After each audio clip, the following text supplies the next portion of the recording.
चलिए स्टार्ट करते हैं। तो हमने यहाँ पे यही बात करी कि अब मान लीजिए अगर ये 2 मार्क्स में आपका क्वेश्चन आता है तो उस कंडीशन में हम कैसे डील करेंगे। तो देख लीजिए वोल्ट होता क्या है कि volt is the SI unit of electric potential.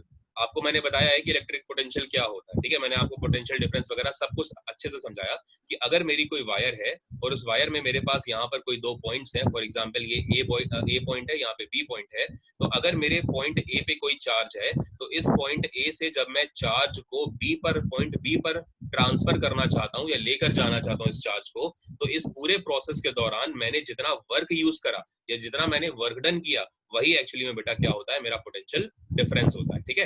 ये सारी की सारी बातें मैंने आपको समझाई हैं। या फिर आप क्या कह सकते हैं कि इलेक्ट्रिक पोटेंशियल या फिर ये एक इलेक्ट्रोमोटिव फोर्स होता है, it is represented by the letter V. इसको हम किससे रिप्रेजेंट करते हैं, पोटेंशियल डिफरेंस को या पोटेंशियल को या सोर्स को वी से, ठीक है। Volt is the representation of the potential difference between the 2 points of a current carrying wire of 1 ampere, ठीक है। अगर हम बात करें कि 1 वोल्ट क्या होता है, तो 1 वोल्ट मैंने आपको बताया है कि अगर मान लीजिए कि पॉइंट ए से पॉइंट बी तक जाने में अगर आप यहाँ पर कोई 1 कूलम का चार्ज आपके पॉइंट ए पे रखा हुआ है और अगर आप पॉइंट ए से 1 कूलम के चार्ज को पॉइंट बी तक लेकर जाना चाहते हो तो इसमें आप जितना भी वर्क डन करोगे वो वर्क डन एक्चुअली में किसके बराबर होगा, वर्क डन एक्चुअली में 1 वोल्ट के बराबर होगा। समझ में आ रहा है, ये पोटेंशियल डिफरेंस था। अच्छा, फिर हमने क्या बोला, such that when the power dissipates between these 2 points it is equal to 1 watt. और इसी में अगर हम पावर की बात करें तो पावर भी क्या हो जाएगी, पावर भी बेटा 1 वॉट हो जाएगी। आपको अगर याद हो तो लास्ट वाले न्यूमेरिकल जो हमने देखे थे वहां हमने पावर की बहुत बार बात करी। मैंने आपको 8-8 9-9 फॉर्मूले पढ़ाए पावर के, याद है, पावर की, एनर्जी के, लास्ट वाली क्लास में। आस्था बेटा पता होगा आपको? Yes sir. चलिए, तो ये सब कुछ चीजें थ्योरेटिकल कंसेप्ट है, ये सिर्फ आज ये जो बच्चे नए हैं इनकी वजह से हो रहा है, वरना आप लोग बहुत अच्छे से मैं आपको सिखा ही चुका हूँ। पूरी एनसीईआरटी और लखमीर सिंह के सारे जो नोट्स हैं वो आपको हमारे पीडीएफ्स में मिलेंगे। चलिए अगला क्वेश्चन देखते हैं। Which of the following statement correctly defines a volt? अब आपसे कह रहा है कि आप इसमें से दोनों को देखिए और इन दोनों में से ऐसा कौन सा स्टेटमेंट है जो कि करेक्ट डिफाइन करता है वोल्ट को, ये आपको बताना है कि कौन सा ऐसा है जो करेक्टली डिफाइन करता है। तो जरा देखते हैं। The correct statement that defined a volt is B। कहता है ऑप्शन नंबर बी सही है, क्यों है जरा देखते हैं। आप मुझे एक बात बताइए, अभी मैंने आपको थोड़ी देर पहले एक फॉर्मूला पढ़ाया था कि जो एनर्जी होती है वो किसके बराबर होती है, Q इंटू V के बराबर होती है, ये तो मैंने आपको बताया। तो अगर कभी आप यहाँ से वोल्टेज निकालना चाहते हैं, वोल्टेज के लिए या पोटेंशियल डिफरेंस के लिए आप फॉर्मूला बनाना चाहते हैं तो V इक्वल्स टू क्या बनाएंगे, E अपॉन Q बनाएंगे। I अपॉन Q, क्या बनाएंगे, E अपॉन Q बनाएंगे, ठीक है। तो अगर E अपॉन Q है तो आप देखिए E बेटा किसकी यूनिट होती है, सॉरी E की यूनिट क्या होती है, जूल होती है, और Q चार्ज की यूनिट क्या होती है, कूलम होती है। तो मतलब जूल पर कूलम जो है बेटा वो वोल्ट को डिफाइन करेगा, ये है जूल पर कूलम। अब आप देखो पहले में था कि a volt is joule per ampere, नहीं जूल पर एम्पियर थोड़ी होता है, क्या होता है, जूल पर कूलम होता है, ठीक है। तो ये क्लास 10th का, ठीक है, 2014 के जो पेपर्स थे उसमें पूछा गया आपका क्वेश्चन है। और अब ये सारे के सारे जो क्वेश्चंस आप देखोगे जो आने वाले होंगे वो सब आपके बोर्ड के पूछे गए क्वेश्चंस हैं, ठीक है, प्रीवियस ईयर्स के। तो ये आपको समझ में आ गया होगा मेरे ख्याल से कि क्यों है। अब आगे देख लेते हैं। बाकी अब वोल्ट के बारे में तो अभी आप पीछे पढ़ के भी आए हो, बट एक फॉर्मेलिटी है, मैं एक बार फिर से डिक्टेट कर रहा हूँ, ध्यान से सुन लो। A volt is a joule per coulomb, ठीक है, volt is a joule per coulomb because joule is a unit of work done while coulomb is a unit of charge, ठीक है, ये आप जानते हो। the ratio of work done to the charge in the is the definition of potential and volt is a unit of potential difference। ये सब आपको पता है कि जो वर्क डन कह लीजिए, एनर्जी कह लीजिए, कुछ भी कह लीजिए, अगर आप इसको E equals to QV use करते हैं कभी कभी, तो आप चाहो तो आप इसको W equals to QV भी यूज कर सकते हो, because work done is a form of what, is a form of energy.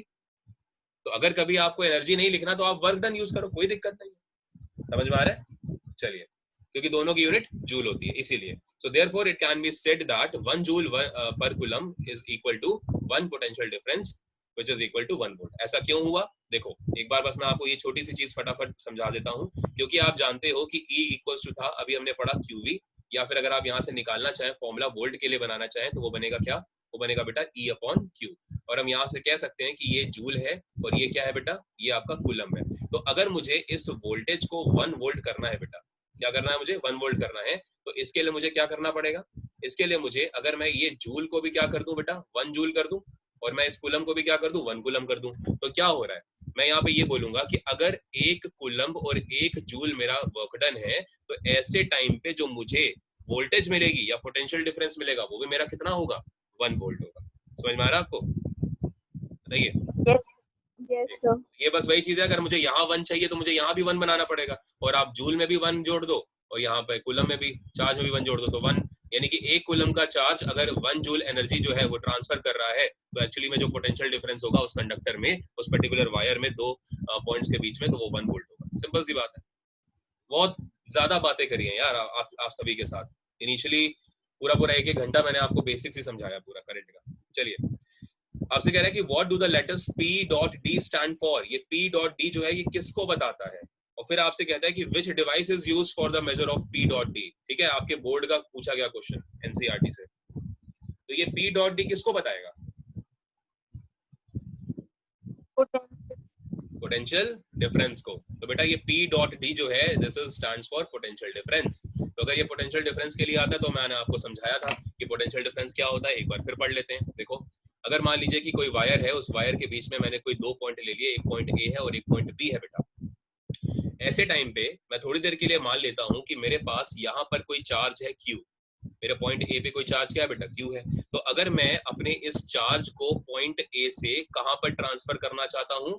Point B पर। मतलब मैं चाहता हूं कि ये Q नाम का जो चार्ज है या Q अमाउंट का जो चार्ज है ये पॉइंट B पर आ जाए। तो अगर Q अमाउंट का जो चार्ज पॉइंट B पर आना चाहता है तो मुझे यहाँ पे बेटा क्या करना पड़ेगा? मुझे यहाँ पे कुछ वर्क अप्लाई करना पड़ेगा या फिर वर्क डन करना पड़ेगा। तो बस किसी पर्टिकुलर चार्ज को किसी एक पॉइंट से किसी दूसरे पॉइंट पर ट्रांसफर करते समय जितना वर्क डन किया जाता है that is nothing but what? Potential difference. समझ में आया?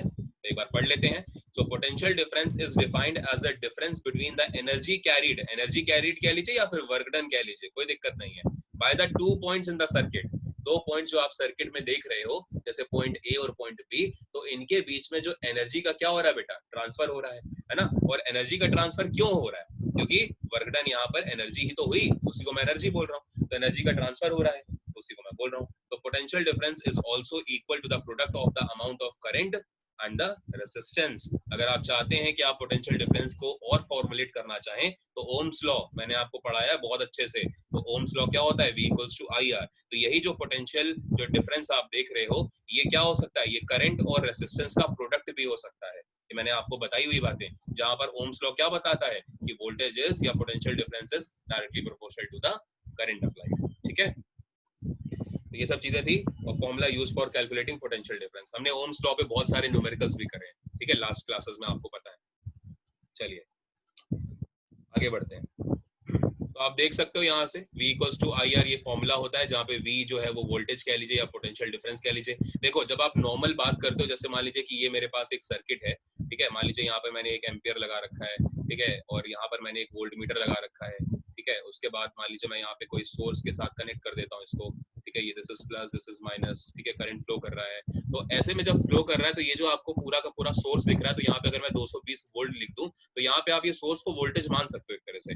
लेकिन जब हम बात करते हैं किन्हीं 2 पॉइंट्स के बीच में, तो पॉइंट्स के बीच में हम वोल्ट नाम ना यूज करके बल्कि पोटेंशियल डिफरेंस यूज करते हैं। बिकॉज 2 पॉइंट है तो 2 पॉइंट के बीच में डिफरेंस होता है। भाई डिफरेंस कब लोगे? जब आपके पास कोई 2 क्वांटिटी होंगी तभी तो डिफरेंस ले सकते हो। तो इसीलिए जब 2 पॉइंट के, जैसे मान लो कि ये 10 ओम्स का रेजिस्टेंस था, तो अगर ये 10 ओम का रेजिस्टेंस था और अगर 10 ओम के रेजिस्टेंस के अक्रॉस मुझे यहाँ पे पोटेंशियल डिफरेंस निकालना है, तो मैं पोटेंशियल डिफरेंस निकालूंगा, ना कि मैं वोल्टेज बोलूंगा। ठीक है, तो ये थोड़ी टर्मिनोलॉजी है कि कब कौन सी टर्मिनोलॉजी कहाँ यूज करनी है वो आपको पता होनी चाहिए। I stands for current, R stands for resistance. So these all things you guys are pretty much familiar with.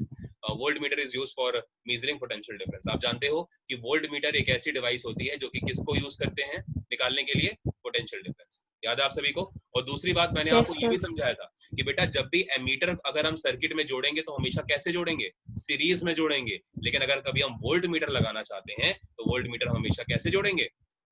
Parallel में जोड़ेंगे। ये देखो, जब मैंने मीटर लगाया तो मैंने सीरीज में लगाया। सीरीज कैसे पता करते हैं? जब सर्किट में सेम करंट फ्लो करे तो हम बोलते हैं कि वो सर्किट हमारा कैसा है बेटा? सीरीज में है।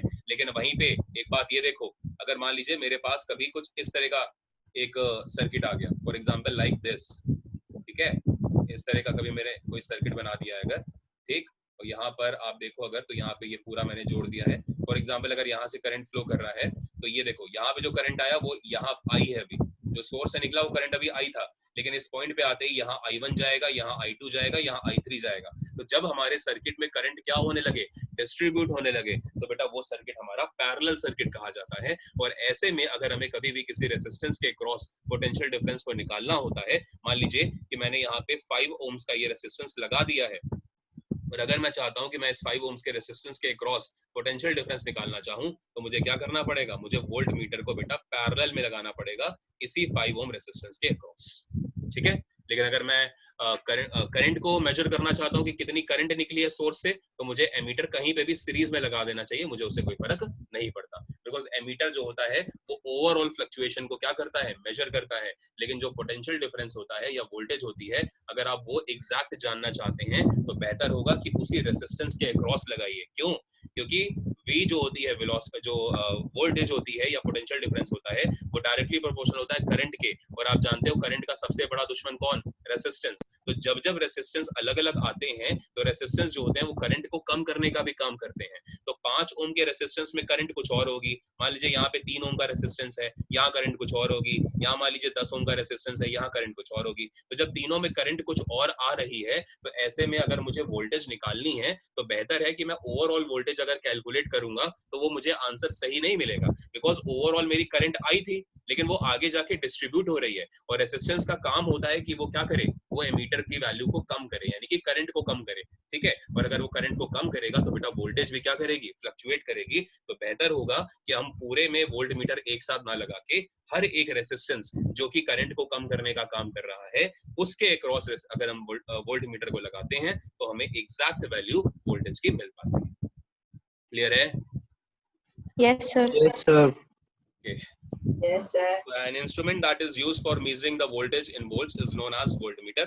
उम्मीद करता हूँ कि आपको ये बात भी समझ में आ गई होगी कि ये वोल्टमीटर होता है, और letter V is used for representing voltmeter between two terminals. Am I clear to all of you? Yes, sir.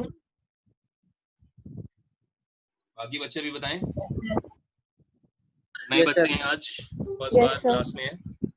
Okay ठीक है। तो अगर आपको ये सब चीजें समझ में आ रही हैं, ओके, तो हम लोग मूव करते हैं थोड़ा सा और आगे। ठीक है। और आगे बढ़ते हैं और चलते हैं, देखते हैं नेक्स्ट क्लास। नेक्स्ट में देखिए क्या हो रहा है। देखो बेटा, अगले में आपको लिखा हुआ है कि what is meant by saying that the electric potential at a point is 1 volt. आपसे पूछ रहा है कि ये 1 वोल्ट का जो पोटेंशियल डिफरेंस आपको दिख रहा है, ये हम कब डिफाइन करेंगे कि हमारे सर्किट में 1 वोल्ट का पोटेंशियल डिफरेंस है। तो मेरे ख्याल से ये अभी रिपीट हुई है चीज, सेम चीज अभी आपने रिपीट करी है कि आप जानते हो कि भैया जो E होता है या जो वर्क डन होता है, आप E कह लीजिए, W कह लीजिए, ये इक्वल होता है Q इंटू V के, ये आपको पता है। तो अगर आप यहाँ पर देखो कि V के लिए फॉर्मूला बनेगा तो क्या बनेगा, E अपॉन Q बनेगा। और अभी हमने आपको बोला कि अगर हम वोल्टेज को या पोटेंशियल डिफरेंस को 1 वोल्ट करना चाहते हैं, तो हमें यहाँ पे E की यूनिट क्या होती है, जूल, तो हमें इसको भी 1 जूल करना पड़ेगा, और जो कूलम आपको चार्ज दिख रहा है तो इसको भी हमें 1 कूलम करना पड़ेगा। तो जब 1 जूल और 1 कूलम की हम बात करते हैं किसी सर्किट में, तो उसमें उस समय जो वोल्टेज डिफरेंस होता है या पोटेंशियल डिफरेंस होता है वो 1 वोल्ट का होता है। तो पढ़ लीजिए, देखिए ये क्वेश्चन बहुत बार पूछा गया कि what do you mean by 1 volt of voltage difference. ठीक है, ये बोर्ड का पूछा गया क्वेश्चन है 1 मार्क में। तो देखिए क्या कहा जा रहा है कि the electric potential at a point is 1 volt means a joule of work is done in moving 1 unit of positive charge from infinity to a particular point। Simple सी बात है। अगर कभी आप देखिए, दो चीजें होती हैं, एक तो होता है कि जब हम किसी चार्ज को किसी एक पॉइंट से लेकर किसी दूसरे पॉइंट पर लेकर जाएं, वो चार्ज जो है वो हमारे कंडक्टर के अंदर ही हो, एक तो ये होता है। और एक मैंने आपको टर्मिनल वोल्टेज पढ़ाई थी, याद है आपको टर्मिनल वोल्टेज स्टार्टिंग में, तो वो क्या था, उसमें क्या होता है कि वायर के ऊपर हम सिर्फ एक पॉइंट रखते हैं जो कि P होता है, और एक पॉइंट कहीं पे इंफिनिटी पे ले लेते हैं जो कि क्या होता है, जो कि पॉइंट A होता है। और जब किसी इंफिनिटी से किसी पॉइंट B के ऊपर हम चार्ज को लेकर आ रहे हैं, तो वो हमारी टर्मिनल वोल्टेज होती है। बट फिलहाल अगर आप यहाँ पर देखो तो आप ये इंफिनिटी वाला पॉइंट अगर ना भी चाहो तो भी कोई दिक्कत नहीं, मत लिखो। बस आपको लिखना क्या है कि कभी भी अगर हम 1 वोल्ट के 1 कूलम के चार्ज को अगर हम किसी कंडक्टर में मूव कराना चाहते हैं किसी एक पॉइंट से किसी दूसरे पॉइंट के बीच में, तो उसको मूव कराने के लिए अगर हमें 1 जूल का वर्क करना पड़े, तो ऐसे में हम बोल सकते हैं कि उन दोनों पॉइंट्स के बीच में 1 वोल्ट का पोटेंशियल डिफरेंस होगा। एक बार फिर से रिपीट कर रहा हूं, ध्यान से सुनिए। 1 वोल्ट क्या होता है, 1 वोल्ट का मतलब ये है बेटा कि अगर कभी भी हम एक कूलम के चार्ज को, ठीक है, किसी पॉइंट से लेकर किसी दूसरे पॉइंट तक लेकर जाना चाहते हैं तो उसके लिए हमें 1 जूल वर्क करना पड़ेगा। और जब हम किसी एक कूलम के चार्ज को किसी एक पॉइंट से दूसरे पॉइंट पर लेकर जाने में 1 जूल काम कर रहे होंगे, तो ऐसे में हम कह सकते हैं कि उन दोनों पॉइंट्स के बीच में जो हमारा पोटेंशियल डिफरेंस क्रिएट हुआ होगा वो कितने का हुआ होगा? 1 volt. Is it clear to all of you? Yes, sir. Yes, sir. Yes, sir.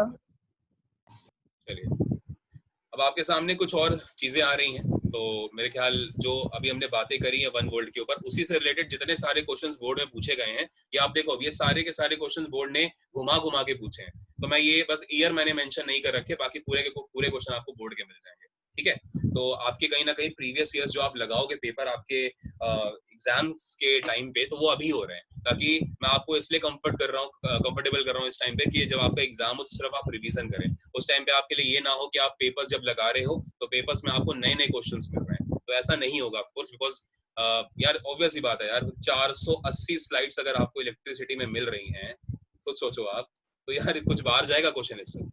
Obviously नहीं होगा। तो 480 स्लाइड बेटा इलेक्ट्रिसिटी पे बहुत होती है, तो सब चीजें हैं। चलिए, बोला जा रहा है कि how much work is done when 1 coulomb charge moves against a potential difference of 1 volt. तो ये भी सिंपल क्वेश्चन है ना, तो उसको हम क्या बोल देंगे? 1 जूल ही तो बोलेंगे। अगर कभी 1 कूलम के चार्ज के अगेंस्ट में 1 वोल्ट पोटेंशियल डिफरेंस है तो बेटा एनर्जी क्या होगी, वर्क डन क्या होगा? 1 जूल होगा। तो ये भी वही सेम चीज है, वहीं से फॉर्मूला बना, वहीं से निकला है। देखो, वर्क डन इक्वल्स टू क्या होता है? Potential difference into charge moved, ये वही तो है। E इक्वल्स टू QV, ये वही तो है बेटा। कर लेंगे? Yes, sir. उम्मीद करता हूँ समझ में आ गया होगा। चलिए Yes, sir. आगे देखो, अब कहते हैं कि what is the SI unit of potential difference. Potential difference की SI यूनिट क्या होती है? अब आपसे ये क्वेश्चन पूछा जा रहा है, तो देखिए ध्यान से। The SI unit of potential difference is volt, ठीक है, जानते हो आप। So it is the difference of potential that 1 ampere of current is carried against the 1 ohm resistance. Obvious सी बात है, हम अगर वोल्टेज को कभी डिफाइन करना चाहते हैं तो हमें बेहतर होता है कि हम ओम्स लॉ से उसको डिफाइन करें। लेकिन कभी भी अगर हम पोटेंशियल डिफरेंस को डिफाइन करना चाहते हैं तो बेहतर होता है कि उस टाइम पे हम वर्क डन या फिर एनर्जी इक्वल्स टू QV वाले फॉर्मूले से उसको डिफाइन करें। दोनों ही जगह देखिए V यूज हो रहा है, लेकिन एक जगह हम क्या बोलते हैं, एक जगह हम V को वोल्टेज बोलते हैं, ठीक है ना, लेकिन दूसरी जगह पे हम V को पोटेंशियल डिफरेंस का नाम देते हैं। तो दोनों ही फॉर्मूले एक तरह से जो फिजिकल क्वांटिटीज हैं वो तो सेम ही है, लेकिन बस आपको थोड़ा सा ये ध्यान रखना जरूरी है कि जब पोटेंशियल डिफरेंस की बात हो रही है तो हमें किस फॉर्मूले के थ्रू जाना है, और जब हम वोल्टेज की बात करते हैं तो हमें किस फॉर्मूले के थ्रू जाना है। तो यहाँ पर उसने आपको बोल दिया कि 1 वोल्ट को डिफाइन करिए, तो 1 वोल्ट को एक बार हम ओम्स के लॉ से भी तो डिफाइन कर सकते हैं, जो कि V इक्वल्स टू IR होता है। तो मतलब अगर हम यहाँ पे V को 1 वोल्ट बेटा करना चाहते हैं तो हमें I को क्या करना पड़ेगा? 1 एम्पियर, बिकॉज I की यूनिट एम्पियर होती है। और अगर हम I को 1 एम्पियर कर रहे हैं तो यहाँ से हम रेसिस्टेंस को भी क्या कर सकते हैं बेटा? 1 ओम्स कर सकते हैं। तो हमें यहाँ से क्या बात समझ में आई? यहाँ से हमको ये समझ में आई कि जो 1 वोल्ट का अगर हमें कभी पोटेंशियल डिफरेंस जो है बेटा वो क्रिएट करना है, तो इसके लिए हमें क्या करना पड़ेगा? इसके लिए 1 एम्पियर की करंट जो है वो फ्लो करानी पड़ेगी, वो भी 1 ओम रेसिस्टेंस के अगेंस्ट में करानी पड़ेगी। अब मैंने ये बात अगेंस्ट में क्यों यूज करी? बिकॉज मैं आपको पहले ही समझा चुका हूँ बहुत पहले कि रेसिस्टेंस जो है वो करंट का सबसे बड़ा दुश्मन है। रेसिस्टेंस का काम है कि अगर करंट को देख लेगा तो उसको पूरी कोशिश करेगा कि डोमिनेट कर जाए, ठीक है, रेसिस्टेंस करंट के ऊपर डोमिनेट कर जाए। यानी कि मान के चलिए कि अगर कभी कोई रेसिस्टेंस मान लीजिए यहाँ पर लगा हुआ है, ये कोई सर्किट है आपका, उम्मीद करता हूँ आप देख पा रहे होंगे, चलो यहाँ बनाता हूँ, कोई नहीं। देखो, मान लो कि ये कोई सर्किट है बेटा, ठीक है, नॉर्मल एक मैंने सिंपल सर्किट बना दिया है, की वी लगा के नॉर्मल, ठीक है। यहाँ से करंट निकली, मान लीजिए 10 एम्पियर की करंट निकली। हालांकि 10 एम्पियर की करंट काफी हैवी है, बट आप सिर्फ समझने के लिए करिए। और मान लीजिए यहाँ पे 20 ओम्स का रेसिस्टेंस लगा है, तो जब ये 10 एम्पियर की करंट निकल रही होगी यहाँ से, और जब ये रेसिस्टेंस से पास हो जाएगी, करंट यहाँ से पूरी पास होके निकल जाएगी, तो जब करंट यहाँ पे निकल के सामने आएगी, तो जब आप एम्पियर से इसको मेजर करोगे तो ये जो 10 एम्पियर की करंट है, माना तो जाता है कि भाई पूरे सर्किट के अंदर क्या होगी, वो सेम होगी, ठीक है ना, क्योंकि सीरीज में है। लेकिन जब रेसिस्टेंस के बाद वो करंट निकलेगी तो ऑफ कोर्स वो 10 एम्पियर नहीं रहने वाली, हो सकता है कि वो 8 एम्पियर हो जाए। क्यों? क्योंकि ये डोमिनेट कौन कर रहा है? ये डोमिनेट रेसिस्टेंस कर रहा है। तो इसीलिए करंट हमेशा बेटा रेसिस्टेंस के अगेंस्ट काम करती है, क्योंकि ये दोनों एक दूसरे के दुश्मन है। आ रहा समझ में? तो इसीलिए यहाँ पे बोला गया कि जब हमने V equals to IR formula use करा, V इक्वल्स टू जब हमने IR फॉर्मूला यूज करा, तो जब हम यहाँ पे वोल्टेज को 1 वोल्ट करना चाहते हैं तो हमने क्या बोला? हमने ये बोला कि अगर हम कंडक्टर में कभी दो पॉइंट्स के बीच में 1 वोल्ट का पोटेंशियल डिफरेंस चाहते हैं, तो ऐसी कंडीशन में हमें 1 एम्पियर की करंट फ्लो करानी पड़ेगी, वो भी 1 ओम रेसिस्टेंस के अगेंस्ट। समझ में आ रही है बातें यस सर। सभी को, नए बच्चे जो हैं? ओके, चलिए थोड़ा सा और आगे बढ़ते हैं। अब यहाँ पे कुछ क्वेश्चंस आ रहे हैं जो कि 2 मार्क्स के क्वेश्चंस अब आपके यहाँ से स्टार्ट हो रहे हैं, 1 मार्क के तो खत्म हो गए। लिखा हुआ है कि how much work is done in moving charge of 2 Coulomb's. C stands for Coulomb's. Coulomb's एक साइंटिस्ट थे, उनके नाम पे ही यहाँ पे बोल दिया जाता है कूलम्स। और मैंने आपको कूलम्स की वैल्यू वगैरह सब कुछ समझाई हुई है कि जब एक इलेक्ट्रॉन मूव करता है तो उस पर कितने कूलम चार्ज होता है, मैंने आपको सब कुछ बताया। ठीक है, अगर कभी 1 वोल्ट चार्ज बैटरी से निकल रहा है तो कितने इलेक्ट्रॉन्स एक्चुअली में बैटरी से निकल रहे हैं, ये सारी की सारी बातें हम देख चुके हैं, अगर आपको याद हो। ठीक है, चलिए आपको याद है 6.125 कुछ याद आता है कि नहीं? Yes, sir. So how much work is done in moving a charge of 2 coulombs? अब आप देखो चार्ज की बात हो रही है बेटा 2 coulombs, तो हम कह सकते हैं कि Q की वैल्यू है बेटा 2 coulombs।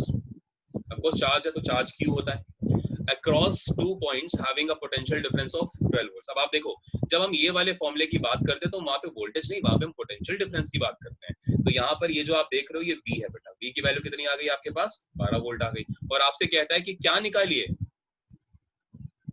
बताइए क्या निकालने को कह रहा है बच्चों? बेटा वर्क निकालने को कह रहा है। तो वर्क निकालने को अगर आपसे कह रहा है तो आपको पता है कि वर्क डन का फॉर्मूला क्या होता है? Q इंटू V, या कह लीजिए E equals to Q into V, because work done is a form of energy ना। तो चाहे आप ये लगाओ, चाहे आप E इक्वल्स टू Q भी लगाओ, कुछ भी लगाओ। तो देखो अगर आपको वर्क निकालना है तो Q की वैल्यू क्या है? 2, और बेटा वोल्टेज की वैल्यू कितनी, सॉरी पोटेंशियल डिफरेंस की वैल्यू कितनी है? 12। तो 12 और 2 का मल्टीप्लाई करोगे कितना आएगा? 24। और आप जानते हैं वर्क डन की यूनिट क्या होती है? जूल्स। तो आपका आंसर आ गया 24 जूल्स। ठीक है, तो ये आपका आंसर हो गया 24 joules. Am I clear to all of you? Yes Yes, क्या sir. हो गया कि 24 जूल का वर्क जो है वो आपको करना पड़ेगा किसके अक्रॉस? 2 कूलम्स के चार्ज को अगर आप 12 वोल्ट के पोटेंशियल डिफरेंस के साथ मूव कराना चाहते हैं तो। क्लियर है? आगे बढ़े। Yes sir. ठीक है, देखिए बेटा अब आपसे कहता है कि what is the unit of electric charge. ये जो इलेक्ट्रिक चार्ज आप क्यू पढ़ते हैं उसकी यूनिट क्या होती है? तो आप सभी जानते हैं कूलम इसकी यूनिट होती है। ठीक है, सो कूलम एक साइंटिस्ट थे तो उन्हीं के नाम पे, क्योंकि उन्होंने इसको सबसे पहले देखा था। और हम क्या बोलते हैं कि जब करंट जो है वो अगर 1 सेकंड में, या आप कह लीजिए कि यूनिट टाइम में किसी कंडक्टर में से जितना करंट फ्लो कर रहा है या जितने नंबर ऑफ इलेक्ट्रॉन्स फ्लो कर रहे हैं वही एक्चुअली में क्या होता है? चार्ज होता था, अगर आपको याद हो चीजें। तो चार्ज की यूनिट क्या होती है? कूलम, और ये इसकी SI यूनिट मानी जाती है। So coulomb is defined as the charge that is transferred with the help of a steady current of 1 ampere in 1 second। Simple सी बात है, अगर आप 1 कूलम चाहते हो तो Q इक्वल्स टू क्या फॉर्मूला था? बताइए Q इक्वल्स टू फॉर्मूला क्या पढ़ा था आपने? ये पढ़ा है Q equals to V into I? बताइए। तो अगर आप यहाँ पे 1 कूलम का चार्ज चाहते हो तो अगर आप एक यहाँ पे वोल्ट की अगर हम बात कर दें, सॉरी VI नहीं, क्या लिख दिया मैंने? Q equals to IT। Q equals to IT। ठीक है, एक बार रुको मैं रिमूव भी कर देता हूँ ताकि आप लोग कुछ गलत ना लगे। Q इक्वल्स टू बेटा IT। ठीक है, वो T चल रहा था मुंह से, दिमाग में, मैंने V लिख दिया। सो Q इक्वल्स टू IT आप पढ़ के आए हो। तो बेटा अगर हमें कभी Q को 1 वोल्ट करना है, 1 कूलम करना है, तो ऐसी कंडीशन में हमें I क्या करना पड़ेगा? 1 एम्पियर करनी पड़ेगी, और बेटा टाइम भी क्या करना पड़ेगा? 1 सेकेंड। तो यहाँ से क्या हुआ कि अगर मान लीजिए मेरे पास ये कोई एक, मान लीजिए सिलिंड्रिकल क्रॉस सेक्शनल एरिया का कोई एक कंडक्टर है या कोई वायर है, और अगर मैं यहाँ से इलेक्ट्रॉन्स को फ्लो कराना चाहता हूँ, ठीक है, मान लीजिए ये इलेक्ट्रॉन्स फ्लो कर रहे हैं, तो अगर ये इलेक्ट्रॉन्स फ्लो कर रहे हैं तो 1 सेकेंड के अंदर अगर इस कंडक्टर में 1 एम्पियर करंट जो है अगर वो फ्लो कर जाती है, तो मैं क्या बोलूंगा कि इस कंडक्टर का जो चार्ज है वो कितना है? 1 कूलम। समझ में आया?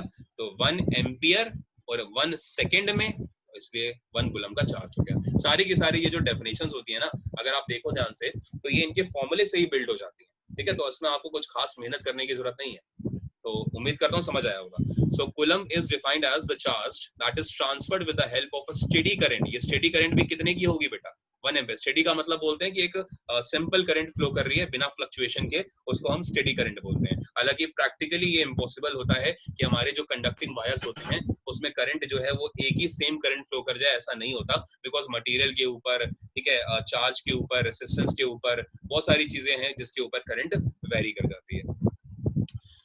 पोटेंशियल डिफरेंस भी अगर कम ज्यादा हो रहा है तो भी करंट कम ज्यादा होगी, बिकॉज आप जानते हो कि V is directly proportional to I, है ना, ओम्स के लॉ से। in 1 second. तो ये चीजें क्लियर है अब आपको कि 1 कूलम क्या होता है? Yes, sir. Yes, sir. बेटा जो नए वाले बच्चे हैं, मैं चाहूंगा कि आप सभी भी एक बार पार्टिसिपेट करें। अगर कोई डाउट है तो बेटा पूछ लेना, ठीक है? चलिए, डिफाइन 1 कूलम चार्ज। ठीक है, आपसे कह रहा है कि 1 कूलम चार्ज को डिफाइन करिए कि वो क्या होता है। देख लीजिए, 1 coulomb charge is defined as the quantity of charge that exerts a force of 9 into 10 raised to power 9 newtons on a charge which is placed at a distance of 1 meter from it. ये एक simple value दे दी गई, इसको आप याद कर लीजिए कि 9 into 10 raised to power 9 Newton की बात होती है। हालांकि हम कभी भी चार्ज को फोर्स के टर्म्स में डिफाइन नहीं करते हैं, लेकिन फिर भी ये एक क्वेश्चन आपका ऐसा है जिसमें हम 1 कूलम के जो चार्ज है उसको जब हमने क्या साइंटिस्ट ने जब उसको मेजर करा, तो जब वहां पे फोर्स एक्सर्टेड की जब बात हुई और जब हमने उसको मेजर करा तो वो जो फोर्स था उसकी वैल्यू ये निकल के आती है 9 into 10 की पावर 9, ठीक है, न्यूटन। तो ये आपके लिए इतना कंसर्न नहीं है बिकॉज ये डेफिनेशन आपको नहीं पूछेगा वो, ठीक है। अगर कभी 1 कूलम चार्ज पूछता है तो आप पहले वाली डेफिनेशन लिखें, इसको आप इग्नोर करें। लेकिन क्योंकि ये डेफिनेशन होती है तो मैंने इसे इंक्लूड कर लिया, ठीक है। ये सारी की सारी लैब में प्रूफ्स होती हैं चीजें कि ये इतना कैसे होता है। अब जैसे मान लो आप 9th में पढ़ के आए हो कि बेटा जो वो है ग्रेविटेशनल जो एक्सीलरेशन होती है उसकी वैल्यू क्या होती है 9.8 मीटर पर सेकंड स्क्वायर। अब आप मुझे ये कहें कि सर ये कैसे आया, तो ऑब्वियस सी बात है मैं इसका चलो फॉर्मूला मैं इसका प्रूफ तो कर सकता हूँ बिकॉज इसका लैब एक्सपेरिमेंट मैंने करा हुआ है, मुझे पता भी ये चीज। लेकिन हो सकता है कि आपको अगर ये चीज मैं बोलूं तो शायद आप पढ़ने के बाद भी आप ये चीज ना कर पाए कि 9.8 वैल्यू क्यों होती है। न्यूमेरिकल्स में इसको सॉल्व करने के हम रफली इसको 10 मीटर पर सेकंड स्क्वायर अज्यूम कर लेते थे, है ना। तो वो सब चीजें हैं, तो ये सब लैब में एक्सपेरिमेंट्स होते रहते हैं, उसके थ्रू रिजल्ट्स आते हैं। चलिए अब हम यहाँ पे बात करने जा रहे हैं कुछ आपकी फिल इन द ब्लैंक्स के ऊपर। आपको पता हो अगर तो बोर्ड में आपके फिल इन द ब्लैंक्स भी कई बार 1 मार्क में आ जाती है, ठीक है। तो देखिए फिल इन द ब्लैंक्स करते हैं। Potential difference is measured in, बताइए पोटेंशियल डिफरेंस को आप किस में मेजर करते हो? पोटेंशियल डिफरेंस है बेटा किस में मेजर होता है? Volts. वोल्ट्स में होता है। आपने जितनी चीजें अभी पढ़ी हैं अब वो उसमें आपको fill in the blanks form मिल रहा है। बाय यूजिंग अ डैश, बताइए Voltmeter. हाँ, अगर आप मेजर करना चाहते हैं वोल्टेज को तो आपको क्या रखना पड़ेगा बेटा? वोल्ट मीटर यूज करना पड़ेगा, और वो भी कैसे? सीरीज की parallel,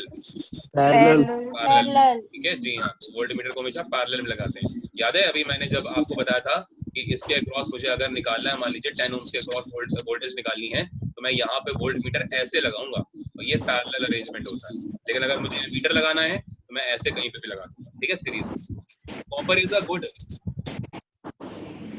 conductor of electricity. Copper is a good conductor of electricity, whereas plastic, glass, ये सारे के सारे क्या हैं? Wood, they are good insulators, or you can say they are bad conductors of electricity. ठीक है? Am I clear to all of you? बढ़े आगे? Yes, sir. Yes, sir. ठीक है। देखो आपसे कह रहा है कि what is meant by conductors and insulators। अब ये सारी की सारी बातें मैं आपको पहले ही पढ़ा चुका हूँ कि कंडक्टर क्या होते हैं, ठीक है, इंसुलेटर क्या होते हैं, सेमी कंडक्टर्स क्या होते हैं, सुपर कंडक्टर्स क्या होते हैं। ये सारी की सारी बातें हमने प्रीवियस लेक्चर्स में देखी हैं। एक बार नए बच्चे हैं तो उनके लिए एक बार रिवीजन हो जाएगा, देख लीजिए ध्यान से। तो कंडक्टर्स क्या थे बेटा? कंडक्टर्स वो एलिमेंट्स होते हैं जो कि करंट को अपने अंदर से फ्लो करने दें, है ना। तो आपको मैंने एक बात बताई थी कि कंडक्टर्स वो एलिमेंट होंगे जो कि इलेक्ट्रिसिटी को अपने अंदर से पास होने दें।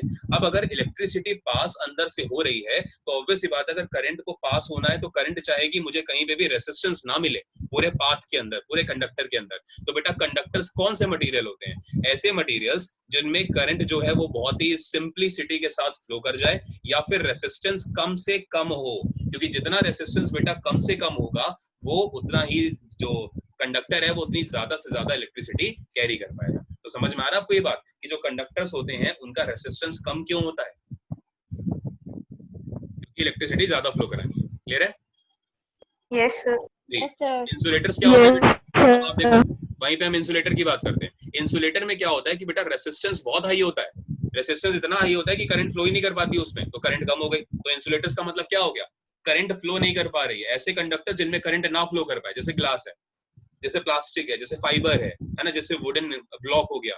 हालांकि वुडन ब्लॉक में अगर आप चाहो तो चेंजेस करके आप फ्री इलेक्ट्रॉन्स पैदा कर सकते हैं, वो अलग बात हो गई। लेकिन हर एक वो इंसुलेटर जिसके अंदर रेजिस्टेंस अगर बहुत ज्यादा है, इसका मतलब उसके अंदर फ्री इलेक्ट्रॉन्स नहीं है, और अगर फ्री इलेक्ट्रॉन्स नहीं है तो करंट मूव नहीं कर पाएगा ऑफ कोर्स, ठीक है। So insulators are very bad conductors of electricity, ठीक है।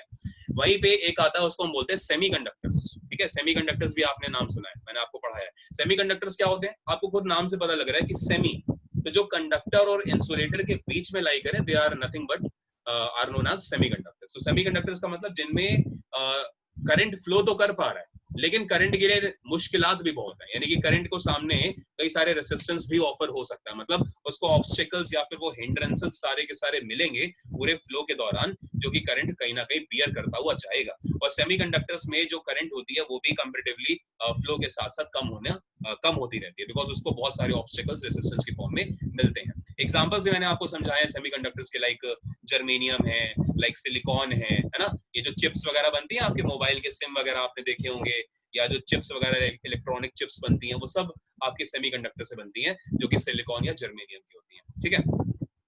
और एक और होता है, उसको हम क्या बोलते हैं बेटा, सुपर कंडक्टर, ठीक है। सुपर कंडक्टर क्या होता है, सेमीकंडक्टर को सुपर कंडक्टर से बिल्कुल भी कंफ्यूज मत करना। सुपर कंडक्टर क्या था, देखो कंडक्टर को पहले पढ़ते, कंडक्टर्स क्या थे, कंडक्टर्स वो थे जिसमें करंट बहुत ही आसानी से फ्लो कर जाए या फिर रेसिस्टेंस कम से कम हो, ये तो थे कंडक्टर्स। क्योंकि अगर करंट को फ्लो कराना है तो resistance has to be very in limited value, आप ये चीज कह सकते हो, या वेरी इन लिमिटेड मैग्नीट्यूड। लेकिन क्या कभी ऐसा कोई मटेरियल बना सकते हैं जिसमें रेसिस्टेंस हो ही ना, क्योंकि देखो जो कंडक्टर्स होते हैं बेटा, उनमें भले रेसिस्टेंस कम होता है बट होता तो है ना। हम ऐसा कोई मटेरियल कभी बना ही नहीं सकते जिसमें रेसिस्टेंस हो ही ना, वो करंट एकदम बढ़िया से फ्लो कर जाए। तो ये जो आप सुपर कंडक्टर जो टर्म देख रहे हो, ये एक प्रैक्टिकल टर्म नहीं है, ठीक है, ये एक आप कह लीजिए कि एक आर्टिफिशियल टर्म है या एक थ्योरेटिकल कंसेप्ट है ये सुपर कंडक्टर का। ये एक ऐसा कंडक्टर, मान लो ये एक ऐसा कंडक्टर है जो मेरे हाथ में है, कि इस कंडक्टर के अंदर क्या होगा कि बिल्कुल भी रेसिस्टेंस जो है वो नहीं है, सब कुछ रेसिस्टेंस जीरो, और अगर रेसिस्टेंस जीरो है तो करंट बड़े प्यार से निकल जाएगा। तो ऐसे वो सारे के सारे कंडक्टर्स जिनमें रेसिस्टेंस जीरो हो जाए और करंट बहुत हाई हो जाए, उनको क्या बोल देते हैं, सुपर कंडक्टर्स। क्लियर है, बताइए please. Yes, sir. Yes, sir. Yes, sir. ठीक है, पढ़ लेते हैं एक बार। So conductors are defined as the materials through which electrical current can flow. ठीक है, कंडक्टर्स वो मटेरियल होते हैं जिनके थ्रू इलेक्ट्रिकल करंट फ्लो कर सकती है। यहाँ पे लिखा नहीं हुआ बट आप इसको ऐड भी कर सकते हो कि resistance are comparatively very less in the form of conductors. So almost all the metals are examples of conductor. जितने भी मेटल्स होते हैं आप जानते हैं कि वो क्या होते हैं, वो कंडक्टर्स होते हैं, बिकॉज जितनी भी मेटल्स हैं बेटा, उन मेटल्स की अगर आप कभी इलेक्ट्रॉनिक कॉन्फ़िगरेशन करें तो इलेक्ट्रॉनिक कॉन्फ़िगरेशन में उनके आउटर मोस्ट शेल में कुछ ना कुछ फ्री इलेक्ट्रॉन जरूर प्रेजेंट होंगे, और अगर फ्री इलेक्ट्रॉन प्रेजेंट है तो फ्री इलेक्ट्रॉन ही तो एक्चुअली में करंट को फॉर्म करते हैं।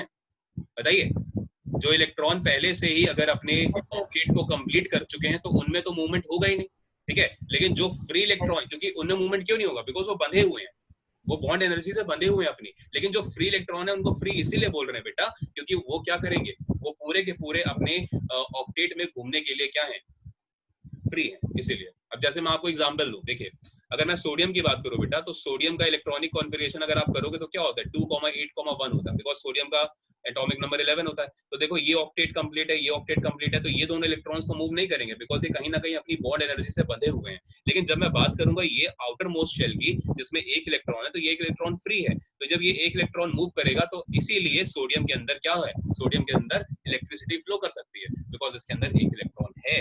लेकिन सोडियम से ज्यादा अच्छी किसमें फ्लो करेगी, मैग्नीशियम में करेगी, बिकॉज मैग्नीशियम की अगर आप बात करो तो इसका इलेक्ट्रॉनिक कॉन्फ़िगरेशन में आउटर मोस्ट शेल में आपको 2 इलेक्ट्रॉन्स मिलेंगे। तो जितने इलेक्ट्रॉन्स फ्री ज्यादा, जितने फ्री इलेक्ट्रॉन्स ज्यादा, बेटा करंट उतनी अच्छी फ्लो करेगी। एल्यूमिनियम में कराना चाहते हो, एल्यूमिनियम में और ज्यादा करेगी, बिकॉज एल्यूमिनियम में 13 होता है आउटर मोस्ट शेल में, इसके 2,8,3 इलेक्ट्रॉन्स मिलेंगे, वो और ज्यादा मूव करेंगे। और यही फ्री इलेक्ट्रॉन्स एक्चुअली में वैलेंसी को भी शो करते हैं, अगर आपको पता हो, ठीक है। Clear? Yes, sir. Yes, sir. Yes, sir. Insulators are defined as the materials through which electrical current cannot flow. ठीक है, इंसुलेटर्स वो होते हैं बेटा मटेरियल जिनमें से इलेक्ट्रिक करंट कभी भी फ्लो नहीं कर सकती, बिकॉज रेजिस्टेंस बहुत हाई होता है, या फिर आप ये कह लीजिए कि फ्री इलेक्ट्रॉन्स नहीं होते हैं। दो ही कंडीशन है, या तो रेजिस्टेंस बहुत ज्यादा है या तो फ्री इलेक्ट्रॉन्स ना हो, ठीक है। Metals are the examples of, sorry non metals की, ये मेटल्स लिखा है क्या, नहीं हाँ ये नॉन मेटल है, ठीक है ठीक है, मेटल नहीं नॉन मेटल होगा, तो ये नॉन मेटल लिखा हुआ है। तो non metals are the examples of insulators, ठीक है। एक चीज मैं आपको और बताता हूँ बेटा, नॉन मेटल से याद रखिए, जितनी भी बेटा गैसेस होती हैं, जितनी भी गैसेस, अगर आप कभी देखो अपने पीरियोडिक टेबल को, अगर आप कभी स्टडी करो, जब आप अपने एक्सट्रीम राइट में जाओगे तो आपको गैसेस दिखेंगी वहां पे। तो जितनी भी गैसेस होती हैं बेटा, वो सारी की सारी क्या होती हैं, वो बेटा सारी की सारी नॉन मेटल होती हैं। अगर मैं आपसे पूछूं कि ऑक्सीजन इज व्हाट, तो ऑक्सीजन की टेंडेंसी है कि वो गैसेस नेचर में एग्जिस्ट करती है, but oxygen is actually a non metal, because periodic table में हम कभी भी ये नहीं कहते कि हमने गैसेस भी इंक्लूड करी है, हम हमेशा ये कहते हैं बच्चों कि पीरियोडिक टेबल में हमने मेटल्स, नॉन मेटल्स और मेटलॉइड्स को रखा हुआ, कभी भी हम ये नहीं कहते कि गैस को भी रखा हुआ है ना, या लिक्विड्स को भी रखा हुआ है, ऐसा नहीं है। जबकि मरकरी जो है वो लिक्विड फॉर्म में एग्जिस्ट करता है, mercury is the only metal which exists in liquid form as far as room temperature is concerned, but whereas if I talk about non metal, so bromine is the only non metal which exists in the entire periodic table, which actually exists in liquid form as far as non metals are concerned. So बहुत सारी ऐसी बातें हैं जो आपको जाननी होगी periodic table की, तो याद रखिएगा जितनी भी gases हैं, all the gases are actually non metals in nature, लेकिन हम ये कभी नहीं कह सकते कि अगर कोई non metal है तो वो गैस भी है, ऐसा नहीं होगा। अगर मैं बात करूं bromine, bromine is a non metal even though bromine is not a gas, लेकिन अगर मैं बात करूं नाइट्रोजन की, nitrogen is a gas and nitrogen is also a non metal. तो जितनी गैसेस हैं वो सब नॉन मेटल्स हैं, लेकिन जितनी नॉन मेटल्स हैं वो गैसेस भी होंगी, ये जरूरी नहीं होता। समझ में आ रहा है? Plastic, cotton, Yes, copper. sir. Yes, sir. Okay, आगे चलते हैं। Next, What do you understand by the term electric potential at a point? What is the unit of electric potential? तो थका हुआ क्वेश्चन, बार बार वही क्वेश्चन रिपीट ही हो रहे हैं। ये रिपीट इसलिए हो रहे हैं क्योंकि रिपीटेड हैं, क्या करूं मैं। तो आप जानते हो क्या होगी भाई, वोल्टी तो होगी, पढ़ लेंगे। तो इलेक्ट्रिक पोटेंशियल क्या होता है? Point defined as a work done to move a positive charge from infinity to a particular point. वही सब चीजें हैं यार, ठीक है, पढ़ के आए हो पीछे। ये मैंने क्वेश्चन दोबारा से रिपीट नहीं करा, ये क्वेश्चन आए हुए हैं इसलिए रिपीटेड है। चलिए, state the relation between potential difference, work done and charge moved। ये भी आपको पता है, मैंने आपको पढ़ा दिया अच्छे से। वही पोटेंशियल डिफरेंस को हम क्या बोलते हैं बताइए? V बोलते हैं। वर्क डन को क्या बोलते हैं? Q बोलते हैं। और अगर चार्ज मूव की बात करें तो उसको क्या बोलते हैं? Q बोलते हैं। तो अभी आपको फॉर्मूला पढ़ाया गया था ना, फॉर्मूला पढ़ाया था मैंने भी आपको। भाई जो आपका वर्क डन या एनर्जी होती है वो किसके बराबर होती है? Q इंटू V के बराबर होती है। तो यही आपका फॉर्मूला बन गया, तो देख लीजिए। तो क्या बोल क्या रहा था ये? State the relation between potential difference, work done. हाँ, तो ये क्या होगा? देखो, पोटेंशियल डिफरेंस अगर आप यहाँ से निकालना चाहते हैं, V अगर निकालना चाहते हैं, तो V क्या निकालोगे बेटा? वर्क डन अपॉन में Q ही तो लिखोगे इसको, V को, तो वही लिखा हुआ है, work done upon charge moved. Clear है? Yes, sir. Yes. sir. ठीक है, अब देखो बेटा क्या कह रहा है। न्यूमेरिकल एक आपके सामने यहाँ पर आ गया, तो न्यूमेरिकल भी जल्दी से देख लेते हैं। सॉरी, न्यूमेरिकल को देख लो जल्दी से बेटा। यहाँ पे आपसे बोला जा रहा है कि वर्क डन कितना होगा, ठीक है, वर्क डन यानी कि आपसे W पूछा जा रहा है बेटा, ठीक है, W पूछा जा रहा है in moving a charge of 4 Coulomb's. 4 Coulomb's का मतलब आपको क्या गिवन है बेटा?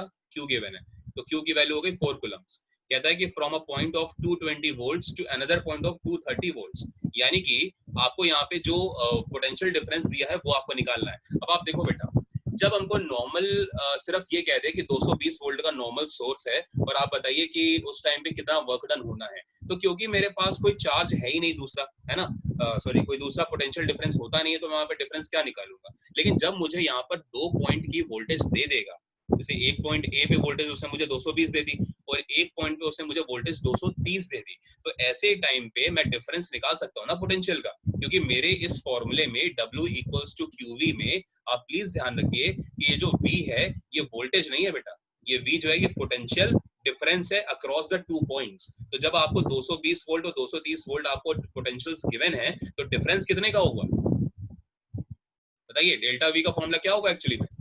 10। जब हम डिफरेंस की बात करते हैं बेटा, तो V के पहले हम ये सिंबल ट्राइंगल लगा लेते हैं, ट्राइंगल शोज डिफरेंस, तो ये डेल्टा होगा। तो अब आपका फॉर्मूला पता क्या बन गया? अब आपका फॉर्मूला बन गया W equals to Q times delta V। तो यहाँ पे डेल्टा V इस समय आपके एग्जैक्ट पोटेंशियल डिफरेंस को शो कर रहा है। तो बेटा जब आप वर्क डन निकालना चाहते हैं तो Q कितना है? Q की वैल्यू तो आपको पता है बेटा, 4 कूलम्स दी गई है, और ये बताइए पोटेंशियल डिफरेंस कितना आपने निकाल लिया? 10 वोल्ट्स निकाल लिया, ठीक है। तो 10 इंटू 4 कितना होता है बेटा? 40, और W आपने निकाला है, तो फिर ये 40 क्या होगा? जूल होगा। क्या ये बातें क्लियर हैं आप लोगों को? Yes, sir. Yes, sir. बच्चे, जो नए वाले बच्चे हैं, आप सभी को भी ठीक है, तो देख लीजिए ये पूरा सॉल्व करा हुआ है हर एक चीज, ठीक है। ये V2 माइनस V1 जो निकाला गया है बेटा, V2 माइनस V1 को ही एक्चुअली हम डेल्टा V बोलते हैं, ठीक है।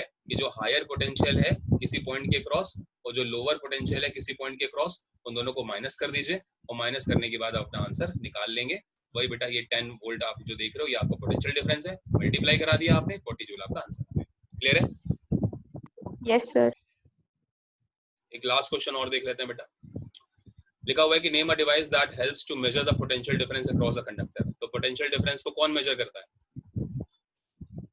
Volt meter. वोल्ट मीटर करता है। और कैसे लगाते हैं? पैरेलल में लगाते हैं। हाउ मच, उसके बाद देखिए आपसे क्या पूछ रहा है, how much energy is transferred by a 12 volt power supply to each coulomb of charge which is moved around the circuit. अब आपसे क्या कह रहा है, देखो ध्यान से, कहता है कितनी एनर्जी, बेटा एनर्जी का मतलब व्हाट, एनर्जी का मतलब डब्ल्यू निकलवाना चाहता है आपसे। हाउ मच एनर्जी मतलब हाउ मच वर्क डन, है ना। 12 वोल्ट की पावर सप्लाई की बात करता है, तो 12 वोल्ट है बेटा, मतलब क्या गिवन है आपको, पोटेंशियल डिफरेंस, जो कि 12 वोल्ट गिवन है। अब ये मत देख लेना पावर सप्लाई अलग चीज हो गई। पावर सप्लाई मतलब वोल्टेज जो सोर्स से आ रही होती है आपके, जब पावर जो स्टेशंस होते हैं बड़े बड़े, देखो बड़े बड़े ग्रिड होते हैं, ग्रिड से सप्लाई जाती है पावर स्टेशंस को, पावर स्टेशन से वो जाती है आपके जो घर के आसपास के एरियाज के जो ट्रांसफार्मर्स होते हैं वहां पे, ट्रांसफार्मर से फिर वो पोल्स के थ्रू आपके मीटर में आती है लाइन, जो आपके घरों में मीटर लगा होगा इलेक्ट्रिक जिसका आप बिल देते हो, है ना, और फिर मीटर से आपके पूरे घर के अंदर सप्लाई आती है। तो ये पूरा एक ग्रिड सिस्टम होता है। कई बार क्या होता है, अगर कोई ग्रिड फेल हो जाए, तो आपने सुना होगा शायद अभी कुछ टाइम पहले, अभी शायद मेरे ख्याल से ज्यादा नहीं तो 4-5 साल पहले, रेलवे का ग्रिड फेल हो गया था, ये हावड़ा ट्रैक वाला। तो पूरी की पूरी ट्रेन वहीं की वहीं खड़ी हो गई थी, वो भी पूरे 24 घंटे के लिए। कोई ट्रेन कहीं चली नहीं भाई, जब सप्लाई नहीं है ऊपर तो ट्रेन चलेगी कैसे, धक्का थोड़ी मारेगा ड्राइवर, ठीक है, सिंपल सी बात है। तो ये सब चीजें होती हैं। तो ये पावर जो सप्लाई है, तो इसको प्लीज पावर से कंफ्यूज मत हो जाना कि ये वॉट है, पावर है, पी है, नहीं, वो पी अलग हो गया, P equals to V into I, that is different thing, या P equals to V square upon R, या फिर P equals to I square R, कुछ भी पावर का कोई भी फॉर्मूला यूज करो, कोई दिक्कत नहीं है। हाँ जी, तो हम यहाँ पे बात करते हैं कि कुलम जो है, ईच कुलम, अब देखो ईच कुलम का मतलब क्या हो गया कि बेटा जो आपको क्यू गिवन है वो भी क्या है, वो भी आपका 1 कुलम है। तो भले आपको यहाँ पे 1 लिख नहीं रहा, लेकिन ये ईच नाम का वर्ड आपको क्या शो करेगा कि ये 1 कुलम चार्ज की बात कर रहा है हर टाइम पे। तो आपसे कह रहा है कि बस बता दीजिए कि कितना है, तो मल्टीप्लाई नहीं करा लोगे, W equals to Q V, W equals to Q V, तो बस 12 इंटू 1 कितना होगा बेटा, 12 जूल, यानी कि आपका आंसर क्या हो जाएगा, 12 जूल का एनर्जी चाहिए या 12 जूल की वर्क चाहिए। Am I clear to all of you? Yes, sir. Yes, sir. पूरा का पूरा आपको शायद समझ में आ रहा होगा हर एक चीज, ठीक है। तो ये 12 जूल आपका आ गया, कैसे आया, ये वही है potential difference into charge moved, वही फॉर्मूला लगा, W equals to Q V. Finally आपको 12 जूल का वर्क चाहिए अगर आप 1 कूलम के चार्ज को मूव कराना चाहते हैं। चलिए, तो फिर से पोटेंशियल डिफरेंस के बारे में आ गया, तो वही सब चीजें हैं, ठीक है। अभी लॉन्ग आंसर्स आपके यहाँ से स्टार्ट हो गए हैं थोड़े से, तो अभी आपके शॉर्ट, आपने वेरी शॉर्ट देखे, आपने शॉर्ट देखे, अब आपके लॉन्ग आंसर्स हैं, ठीक है। तो आज की क्लास में बस हम इतनी चीजें करने वाले हैं। एक बार आप सारे के सारे जो बच्चे हैं अपना कैमरा ऑन कर लीजिए ताकि मैं आपसे बात कर पाऊँ कुछ। कुसुम जी बेटा कैमरा ऑन कर लीजिए एक बार। लतिका जी आप भी कैमरा ऑन कर लीजिए, सारे बच्चे कैमरा ऑन कर लीजिए एक बार। जो हमारे बच्चे हैं ऑफ कोर्स आप सभी को तो समझ में आया होगा मेरे ख्याल, है ना, यश, ओम जी, स्मृति, आस्था, निखिल जी, है ना, ध्रुव, सभी को समझ में आया होगा, ठीक है। तो लतिका जी आपको समझ में आया है, तो बेटा चीजें क्लियर हुई हैं आपकी। बेटा म्यूट अनम्यूट कर लो, वहां पे एक ऑप्शन होगा, हाँ जी अब बोलो बोलो बोलो, चीजें क्लियर हुई बेटा, से यस और नो,